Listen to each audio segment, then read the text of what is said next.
Tell us a little bit about yourself and why you were running for school board.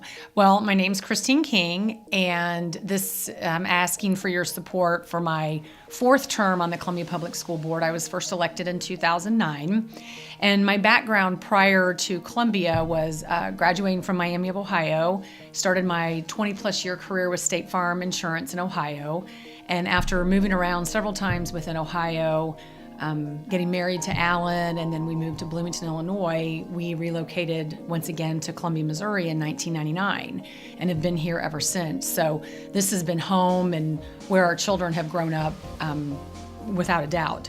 And so in coming here in 1999, I was in another leadership role with State Farm and served on various committees within State Farm and got a chance to chair the Partners in Education Committee at State Farm as it related to Rockbridge High School. So that was my first real taste of community work and the public schools and all that.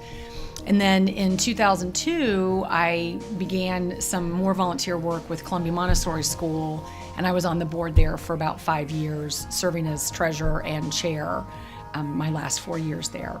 And then in 2009, I decided, I want to do something different with my life, and I decided to leave State Farm. And at that time, through some other events in my life, I decided to run for my first term on school board, and I won, which was awesome. And so while I've been on school board, I've been involved in many other volunteer community items or community groups as well. First, I was on the Columbia Youth Basketball Board and coached for several years for my children. I was involved in Assistance League, was involved with my church at Woodcrest, and did some minor leadership role there for about a year. And then also, while on the board, serving in all the chair capacities for the committees. Over time, those rotate over time, and then also served as vice president and president. And then most recently, my career path has taken me, I have 2 part-time jobs that I really enjoy. Sometimes it's more than part-time. Since 2014, I've been a licensed sales assistant for Nikki Cookta at Remax Boone Realty. So that kind of gets me into another group of community members and stakeholders as it relates to the board. And then also, since September of 2016, I've been a customer service specialist at the insurance group, which kind of gets me back in the insurance role a little bit. But again, it reaches me, or it gets me out, and I am able to reach a different group of those stakeholders within Columbia. So that's just a little bit about me personally. If elected to the school board, what will be your top priorities for the district?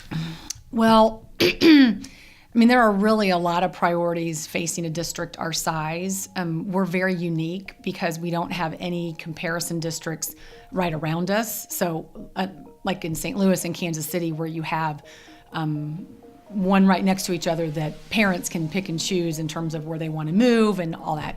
So we're kind of an island unto ourselves. As you know, Columbia is constantly growing, and it's a great place to live. And our workforce, education, institutions, both pre-K up to 12 and then higher ed, along with the medical community here, really draws a lot of people to Columbia. And so with that, I believe over the next 3 years in particular, for me personally, the first immediate issue that we will need to address as a school board is the redistricting as it relates to opening the 7th middle school in the Southwest. And I have been saying all along that this is really another huge undertaking by us. And what I mean by that is our current philosophy is that we have 2 middle schools that feed into each high school. And when we set that philosophy back when Battle High School opened, the idea was to keep all the high schools relatively even in size, knowing that when you open up a new high school such as Battle, it takes time to grow into that population, the number, whatever the number is that you want. So we did start that off a little lower, and plus we didn't have a senior class. But right now, we do see some bubbling at Rockbridge, and that's a little over, right at 2,000. And so if we're maintaining that philosophy of wherever you go to middle school, you feed into the high school, one can only make the conclusion that if we start making some changes with middle school boundaries, it will impact high school boundaries. And that I think raises a lot of conversation within the community. So from a board standpoint, we really need to look back and go, what worked well when we opened battle, because those were major boundary changes. What have we done since that has worked, that has not worked? And really put forward a great boundary discussion. We need to be open, transparent, and we can't communicate enough with parents. And so we're planning to start that shortly after the election, and then have the decisions made about a year from now for parents. So that's the first immediate thing. The second issue that's has always been an issue with us, and when I say issue, it's not a negative, it's just kind of a fact of life here in Columbia, and that is manage that continued growth that Columbia is experiencing. And that continued growth also from a school district standpoint comes with it an ever-increasing needs of what our children bring to us, because as we bring more people to Columbia due to maybe the medical facilities, children come to us with all different medical needs as well. And with that, then we have a state budget that never really seems to come in where they say they are. So we really do an excellent job, financially speaking, managing that growth and providing for our students. The third thing that I believe is very important to our whole board, but in particular to me too, is to continue our efforts to improve the educational experience and the outcomes of all of our students. And that's a pretty broad statement. One would say close the achievement gap, but really what we want to make sure is that all of our students are not only meeting, but also exceeding their potential wherever they may be on the scale of educational greatness. And with that, we need to make sure that we hire and retain the best educational leaders, teachers, staff in all positions in the district. So those are three pretty big ones, but that's why we're elected. One of the issues the Chamber is advocating for is the ability for the school district to work with the city to create a partnership to transport kids to and from schools. What are your thoughts of this proposal, and are you supportive? Mm-hmm. Yes, I am. So when we talked about this the other night in a forum, I mentioned the fact that back in 2010 or 11, maybe 2011, our transportation coordinator, myself, and Dr. Belcher actually met with some leaders at the PedNet Coalition. The walking school bus was still pretty prevalent at that time, and we just started to have conversations about how could we improve our bus transportation in terms of not stopping at every little corner and, that type of thing. And so certainly it was with a thought of how can we not only reduce expenses, but get more children walking, moving, all that, and then also better utilize our resources. And at that time, the conversation with city buses came up, and we actually piloted something called the QP Express for the Hickman High School students. Now this was also, it wasn't widely it wasn't widely published at that time. It was just a little pilot, a couple little buses here and there, and but it got it in the schools that we do want to partner with the city. And so after several trips to different cities, I know the city went, and school some members of the district went as well. We've come to this point eventually. So it's taken us, I guess, overall, from a school district standpoint, a fairly long time to get to this point, but we have to be intentional and thoughtful.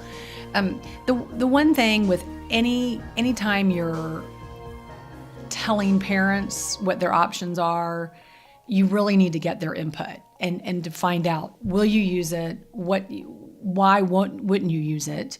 I do think there's also a really good untapped market there to use city buses for our field trips and those types of things.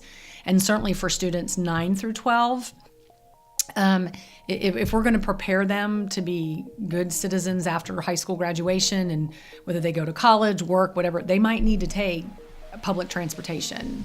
And so they really need to feel comfortable with that. But yeah, I'm all in favor of it, and I want to see it successful, and we need to really make sure and communicate that with our stakeholders and families so they know their options out there. Mm-hmm.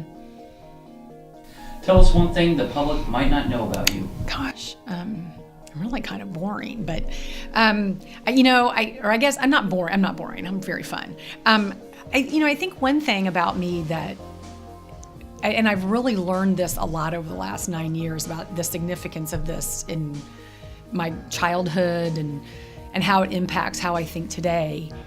Where I grew up, which was Westerville, Ohio, right outside Columbus, it's a small Midwest town, much like Columbia, except it's attached to a big city. And we moved from one house to another when I was in second grade, and in the middle of second grade. And when I moved, unbeknownst to me at the time, they were building the second comprehensive high school. So this would have been about 1972, 3, 4. About the same time Rockbridge was being built here. And I remember, maybe not when I was in second grade, but third, fourth, fifth grade, my parents talking about where I was going to be going to high school, and that they drew boundaries differently and they changed boundaries so that, some students here would go to Westerville South, which was the original older high school. And Westerville North was built out in the middle of nowhere, and why would anybody go there? Because there's nothing around it. And so when we were going through all of our discussions with Battle, right when we were trying to get the bond issue passed, when Dr. Belcher came on board, I read all the articles that were in the paper back in the 70s when Westerville North was built. And it is just amazing how that time in my life, the same thing was going on here, but I was in Westerville, Ohio. And some people might go, okay, that's really kind of stupid. But when I went through that with my family, my mom and dad were huge public school supporters. And, it was, you vote for the tax levies and the bond issues, and you invest in your schools. And with several conversations with my mom here in the last 5 years since my dad has passed away, it is amazing how what happened when I was growing up regarding boundaries. My mom still remembers. She doesn't like it. She thought we were redistricted at the last minute. I mean, it is just really, and so I always remember that, and I always think we have so many opportunities to communicate and be transparent with our stakeholders, unlike how we were 40 years ago. You had to send a letter out and hopefully everybody got it, and there wasn't this dialogue back and forth. But I think that's one thing about me that has really formed and shaped who I am as it relates to public education. In closing, tell us why the voters should support you. So 9 years ago when I was elected, on my handbill at the time, I talked about 3 main areas that I wanted to focus on. I didn't have a specific set agenda. I wasn't upset about anything. I wasn't mad at the district, but this was coming off a time where we had a failed tax levy. There was some inner turmoil. The board and the district and the community and the teachers were not all in sync with the educational needs of our students. And those 3 areas centered on communication, the teacher and parent input, and then financial responsibility to the district. And those are still key and core values to me. I believe over the last 9 years I've demonstrated my leadership with my actions on the board, and also my communications back with stakeholders, with interested parties, or whoever contacts me. What's kind of interesting is over the last week, I probably have fielded no less than 15 phone calls of people just calling me wanting to know what's going on with whatever. And if I don't know, I follow up. I'm very good about that. And I'm genuine. I'm true to what I say I'm going to do, and I think I've been a very good steward for this community back to the school district. So I do want people to support me. I'll be first on the ballot. Christine King, I'm the one incumbent, and vote on April 3rd.